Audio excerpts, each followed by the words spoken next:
Hello student, कैसे हैं? My name is Santosh Kumar Mishra. आज हम क्लास 11 के फिजिक्स के अगले वीडियो लेक्चर के लेके उपस्थित हुए हैं, जिसके अंतर्गत में आज हम न्यू चैप्टर पढ़ेंगे। इससे पहले जो आपका चैप्टर था वो था वेक्टर एनालिसिस या रिप्रेजेंटेशन था, और फिर उसके बाद में हमने पढ़ा था प्रक्षेप। आज हम नए चैप्टर को पढ़ने जा रहे हैं, वो है आपका बल गति के नियम। बल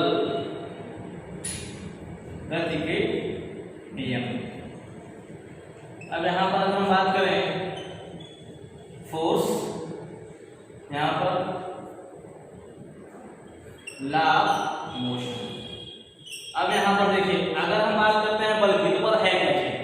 पहली बात, फोर्स क्या है? देखिए, अगर हम जिस भी परिवेश में सराउंड में रहते हैं, उस परिवेश सराउंड में देखें तो हमें विभिन्न प्रकार की वस्तुएं मिलेंगी जो हमारे देखने में क्या होंगी? गतिशील होंगी। कुछ वस्तुएं स्थिर होंगी, लेकिन वो क्या है? प्रत्यक्ष या अप्रत्यक्ष रूप से क्या है? गतिशील है या विरामावस्था में है। ये हम एक दूसरे के सापेक्ष में तुलना करने के अध्ययन पर जान पाते हैं। लेकिन इतना तय है कि किसी वस्तु के गति करने के लिए वहां पर उस पर क्या होता है? किसी न किसी बाह्य कारक की आवश्यकता होती है, तभी जाकर वो वस्तु गति की अवस्था में होगी या विरामावस्था में होगी। तो सीधी सी बात, अगर हम बल की परिभाषा की बात करें तो क्या है? बल वह बाह्य कारक है, बल वह बाह्य कारक है जो किसी वस्तु की गति की अवस्था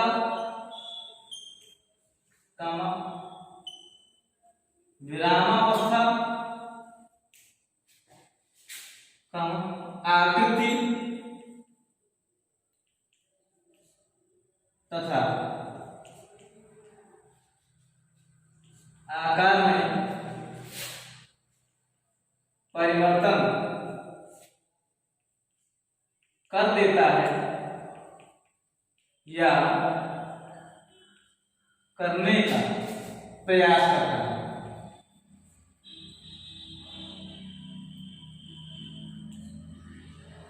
तो ये तो हो गया आपका बल।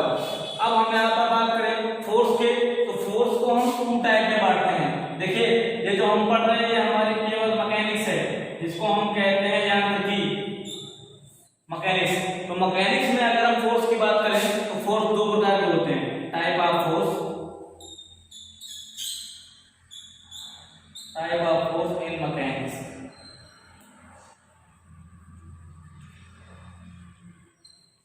ठीक, मतलब यांत्रिकी में बल कितने प्रकार के होंगे? यांत्रिकी में अगर फोर्स की बात करें तो फोर्स 2 प्रकार के होते हैं। एक होता है कांटेक्ट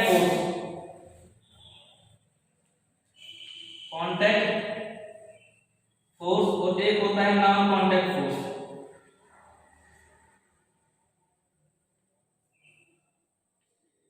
तो बात ये होती है, कांटेक्ट फोर्स को हिंदी में कहते हैं संपर्क बल, और नॉन कांटेक्ट को कहते हैं असंपर्क बल। अब ये संपर्क बल क्या होता है, असंपर्क बल क्या होता है, इसके बारे में जान लेते हैं। देखिए, जब 2 वस्तुएं एक दूसरे के संपर्क में आए, मतलब एक दूसरे को टच करें, तो टच करती हैं तो क्या होगा? समान मात्रा में बल लगाएंगी, लेकिन उनकी दिशाएं क्या होंगी? विपरीत होंगी। तो इस प्रकार के बलों को हम वहां पर क्या कहते हैं? संपर्क बल कहते हैं। ठीक है, तो संपर्क बल में वहां पर किस किस का वहां पर एग्जांपल आएगा? देखिए, अगर आप बात करें वहां पर, तो सबसे पहले मैं बल की बात करूंगा संपर्क बल में घर्षण बल। आप जानते हैं घर्षण मतलब जब 2 वस्तुएं एक दूसरे के संपर्क में आती हैं, तो आप जानते हैं कि एक वस्तु आगे जब हो जाती है तो उसका पल क्या करता है? उसका विरोध करता है। ठीक है, एक बात ध्यान दीजिए, अगर यदि 2 वस्तुओं के बीच में जो घर्षण बल है, अर्थात ये कहा जाए कि वहां पर पृष्ठ दोनों क्या हो जाए? समान, घर्षण बल का मान कम हो तो लगने वाला बल उस पृष्ठ के लंबवत में होता है। ठीक है, और यदि अगर वहां पर दोनों बल, मतलब भाई दोनों वस्तुएं एक दूसरे पर अगर खुल जाता है और अगर उन दोनों एक दूसरे पर अगर बल आरोपित करती हैं, तो इस स्थिति में लगने वाला बल जो होता है वो लंब प्रतिक्रिया बल है। ऐसी बात है भाई, ये वस्तु इस पर अगर चल रही है ऐसे तो इस पर ये बल आरोपित करेगा, इस पर ये बल आरोपित करेगा। तो ये आपको पता रहे कि अगर हम बात करते हैं किसके संपर्क बल की, तो संपर्क बल में क्या होते हैं, दोनों बल एक दूसरे पर लंबवत रूप से क्या करेंगे, वहां पर कार्य करेंगे। ठीक है, तो अब यहाँ पर इसके लिए अगर एग्जाम्पल की यहाँ पर बात की जाए तो मैंने आपको बता दिया कौन सा बल है, घर्षण बल है। ठीक, अब इस घर्षण बल में एक बल और आता है जिसको हम पढ़ेंगे ही, इसका एक नाम हम जैसे कहते हैं श्यान बल, या सीधे कहा जाता है विस्कोसिटी फोर्स। ये कहां पाया जाता है, ये द्रव की सतहों के बीच में पाया जाता है। मतलब आप देखते होंगे जब द्रव किसी तल पर गिरता है तो देखते हैं शुरुआत में द्रव तेज जाता है, फिर कुछ आगे जाकर रुक जाता है। इसका मतलब क्या होता है, द्रव की जो परतें होती हैं, देखिए भैया आप देखे होंगे जब कहीं द्रव का बहाव होता है, अभी देखते बता चलिए, देखिए जैसे द्रव का बहाव हो रहा है तो ऐसे बहुत सी परतें द्रव जो होते हैं, सबसे ऊपर वाले परत होगी उसका वेग ज्यादा होगा, नीचे वाली परत का वेग कम होगा। तो इसका मतलब ये कम क्यों है, इन दोनों परतों के बीच में एक विरोधी बल कार्य करता है, तो उस विरोधी बल को क्या कहते हैं, हम श्यान बल कहते हैं। ये भी क्या है, कांटेक्ट फोर्स है। अब इसके बाद में अगर हम बात करते हैं किसकी, नॉन कांटेक्ट फोर्स की, तो ये क्या होता है देख लेते हैं इसके बारे में। देखिए नॉन कांटेक्ट फोर्स का मतलब क्या होता है, जब दो वस्तुओं के बीच में इस प्रकार से बल लगे कि दोनों एक दूसरे के संपर्क में ना हो, तो उसे हम कहते हैं असंपर्क बल। जैसे कि बात करते हैं यहां पर हम कूलाम बल, कूलाम बल की बात करते हैं। ठीक है, दूसरा अगर बल यहां पर हम बात करें तो किसकी बात करते हैं, गुरुत्वाकर्षण बल की बात करते हैं। अब ये कूलाम बल क्या है, आपको बताया गया होगा कि पहले चैप्टर में बताया गया है वहां पर आपको कि जब दो आवेशों के बीच में आकर्षण या प्रतिकर्षण बल होता है तो वहां पर उस लगने वाले बल को क्या कहते हैं, कूलाम बल कहते हैं। और दोनों क्या होते हैं, एक दूसरे से r दूरी पर इस दूरी, देखिए मान लीजिए q1 है, ये q2 है, अब ये एक दूसरे r मीटर की दूरी पर स्थित है, तो इनके बीच में चूंकि अगर समान आवेश है तो कौन सा बल लगेगा, प्रतिकर्षण बल लगेगा। जिसके लिए फार्मूला बताया गया है F proportional q1 * q2, F proportional 1/r²। दोनों को मिलाकर तो क्या हो जाएगा आपका, देखिए दोनों को मिलाएं तो क्या हो जाएगा, ये हो जाएगा F प्रोपोर्शनल q1 * q2/r²। तो ये आपका हो गया कौन सा, कूलाम बल हो गया। गुरुत्वाकर्षण बल की बात करें तो उसके लिए क्या होता है भाई, n1 द्रव्यमान का एक पिंड लिया, n2 द्रव्यमान का दूसरा पिंड लिया, दोनों एक दूसरे r मीटर की दूरी पर स्थित हो, तो अब ये भी क्या है, एक दूसरे के संपर्क में नहीं आ रहे, इनके बीच में लगने वाला बल भी क्या होगा, F proportional m1 * m2, F proportional 1/r²। दोनों को मिला तो F प्रोपोर्शनल m1 * m2/r²। तो अब यही बल क्या है, क्या है, नॉन कांटेक्ट। तो कहने का मतलब ये हो गया कि जब दो बल आपस में एक दूसरे कांटेक्ट में ना हो, ठीक है, तब उसे हम कहते हैं कौन सा बल, असंपर्कीय बल कहते हैं। ठीक है, अब देखिए बल के बारे में हम यहाँ पर मैकेनिक्स में जान चुके हैं कि दो प्रकार के होते हैं, कौन कौन से, संपर्क बल और असंपर्क बल। अब यहाँ पर इसी के अंतर्गत में जो मुख्य बिंदु जानना है वो आपका जड़त्व, इनर्शिया, इसको हम कहते हैं। देखिए इनर्शिया की अगर बात करें तो जड़त्व है क्या चीज, अगर जड़त्व के शाब्दिक अर्थ की बात की जाए तो जड़ता, जड़ता मतलब कोई भी वस्तु जिस अवस्था में है वो उसी अवस्था में बनी रहे, इसी को हम जड़ता कहते हैं। ठीक है, अगर इसको भौतिकी के अंतर्गत में परिभाषित किया जाए तो सीधा सा मतलब ये होगा कि किसी वस्तु का वह गुण जिसके कारण वो अपने होने वाली अवस्था में, अपने अवस्था में होने वाले परिवर्तन का विरोध करे, उसे या उस गुण को हम क्या कहते हैं, जड़त्व कहते हैं। क्या कहा मैंने कि किसी वस्तु का वह लाक्षणिक गुण या लाक्षणिक गुण जो अपनी अवस्था में होने वाले परिवर्तन का विरोध करता है, उसे हम क्या कहते हैं, जड़त्व कहते हैं, इनर्शिया कहते हैं। इनर्शिया से दिखाते हैं हम, आई से दिखाते हैं। ठीक है, अब बात ये होती है इनर्शिया कितने प्रकार का होता है, इनर्शिया आपका होता है दो प्रकार का। जड़त्व का प्रकार,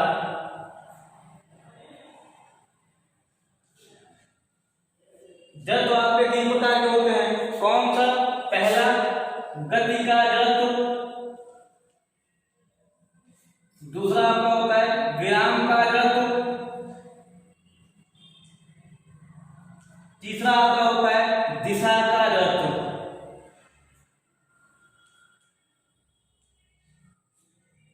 मतलब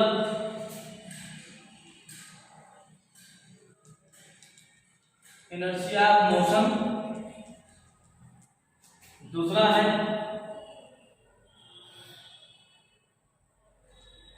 inertia of rest, rest of inertia, या फिर इनर्शिया ऑफ डायरेक्शन।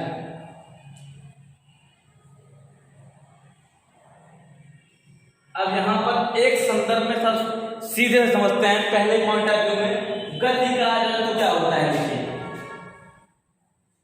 गति का जड़त्व। अब गति के जड़त्व की बात करें, ध्यान दीजिए, अगर कोई वस्तु गति की अवस्था में है, ठीक है, तो वो गति की अवस्था में है, तो वो अपने गति की अवस्था में होने वाले परिवर्तन का अगर विरोध करे तो उसे हम क्या कहते हैं, गति का जड़त्व कहते हैं। अब गति का जड़त्व क्या होता है, इसका एग्जांपल, चलिए एग्जांपल समझते हैं। आप देखते हैं कि अचानक गाड़ी चल रही होती है और चलती गाड़ी में वहां पर क्या होता है, अचानक यदि अगर मान लिया जाए गाड़ी अचानक रुक जाए, ठीक है, तो रुकने पर क्या होता है, तुरंत जो यात्री बैठे हैं वो आए की ओर गिर पड़ते हैं। तो आए की ओर क्यों गिर पड़ते हैं, ध्यान दीजिए।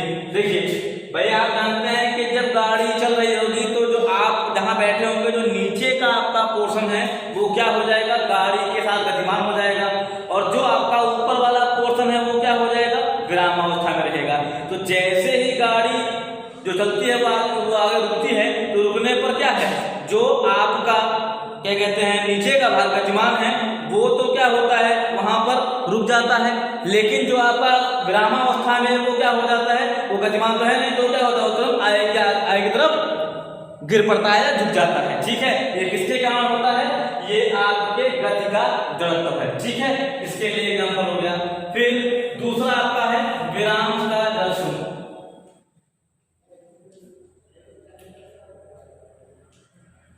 ये क्या होता है, देखिए कोई भी वस्तु जो जिस अवस्था मतलब वस्तु विरामावस्था में है, तो विरामावस्था में अपने होने वाले परिवर्तन का विरोध करे, विरामावस्था से दूसरी अवस्था में उसको ले जाया जाए, तो उस अवस्था के परिवर्तन का अगर विरोध करे तो उसे हम क्या कहते हैं, विराम का जड़त्व कहते हैं। अब इसके लिए एग्जांपल के लिए क्या होता है, देखिए भाई आप जानते हैं बस में बैठे हैं, अचानक बस चल देती है तो आप पीछे की ओर गिर पड़ते हैं।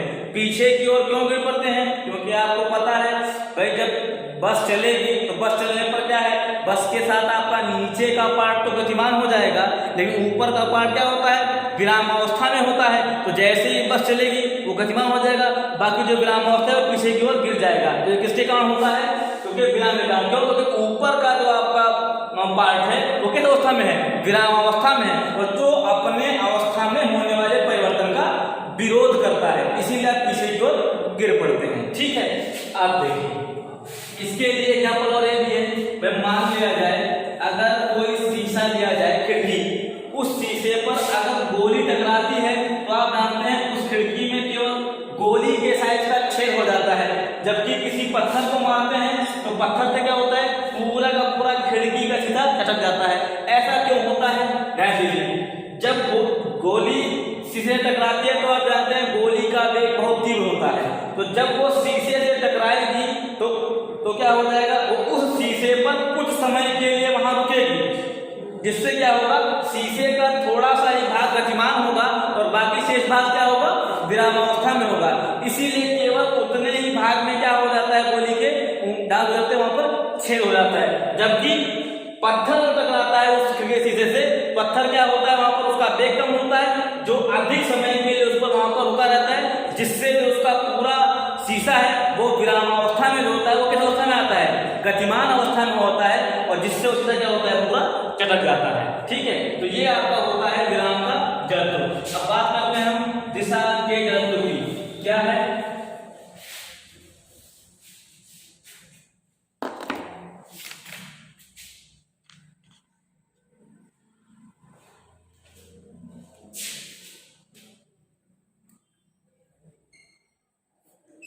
दिशा का जड़त्व। अब देखिए दिशा का जड़त्व मतलब ये, भाई सीधी सी बात, अगर यहाँ पर कहा जाए कि किसी वस्तु का वेग जो अपनी गति की दिशा में होने वाले परिवर्तन का विरोध करता है, क्या कहता है भाई, दिशा का जड़त्व कहलाता है। जैसे एग्जांपल के लिए आप देखते हैं कि जब गाड़ी किसी वक्राकार मोड़ पर मुड़ती है तो वक्राकार मोड़ पर जब मुड़ेगी तो आप क्या होते हैं कि पहले तो गाड़ी के और इस तरफ मुड़ेंगे और जब फिर दूसरे मुड़ते तो क्या होती है, आप उसके बाहर की ओर मुड़ते। इसका मतलब क्या होता है, आप जिस दिशा में हैं उस दिशा में क्या कहते हैं, होने वाले परिवर्तन का विरोध करते हैं। यही क्या कहलाता है, आपका दिशा का जड़त्व कहलाता है। या एग्जाम्पल के लिए आप देखिए, आप जो गाड़ियां चलती हैं उनमें मडगार्ड लगाए जाते हैं। मडगार्ड लगाने का मतलब क्या होता है, अगर वो कीचड़ है तो जाहिर सी बात है मडगार्ड नहीं होगा, कीचड़ कहाँ पर आएगा, कीचड़ सिर्फ स्पर्श रेखा के अंदिश सीधे हमारे ऊपर आएगा। लेकिन जो मडगार्ड होता है वो क्या करता है, उसके डायरेक्शन को चेंज कर देता है, तो क्या कहलाता है, दिशा का जड़त्व कहलाता है। ठीक है, तो अब ये हो गया। अब यहाँ पर द्रव्यमान और जड़त्व के बीच में संबंध होता है, तो संबंध क्या है, ध्यान दे दीजिए। देखिए द्रव्यमान का जड़त्व के बीच संबंध। देखिए वैसे इसको हम पढ़ते तो किसमें है, एसटीआर में, स्पेशल थ्योरी ऑफ रिलेटिविटी। ये होता क्या है, ध्यान दीजिए। सापेक्षता के सिद्धांत में वहां पर आइंस्टीन ने अपने कुछ नियम दिए हैं, उसी के आधार पर लिखा जाता है m बराबर m0/√1 माइनस v²/c²। केवल आप इस रिलेशन को याद रखिए, क्योंकि ऐसा है आपके कोर्स में डेरिवेट है नहीं, ये डेरिवेट है ऑब्वियसली उसी में, तो उसको जानने की जरूरत यहाँ पर नहीं है। तो इतना याद रखिए कि द्रव्यमान और जड़त्व के बीच में इनर्शिया होता है। जो आपका m0 है, m0 क्या है, आपका रेस्ट मास है, मतलब विराम द्रव्यमान है। v क्या है, चाल है। c क्या है, प्रकाश का वेग है। इससे हम इनके संबंध को ज्ञात कर लेते हैं। और जो हमें पढ़ना है आगे, वो पढ़ना है टॉपिक संवेग। संवेग को हम पढ़ेंगे कल। जो चीज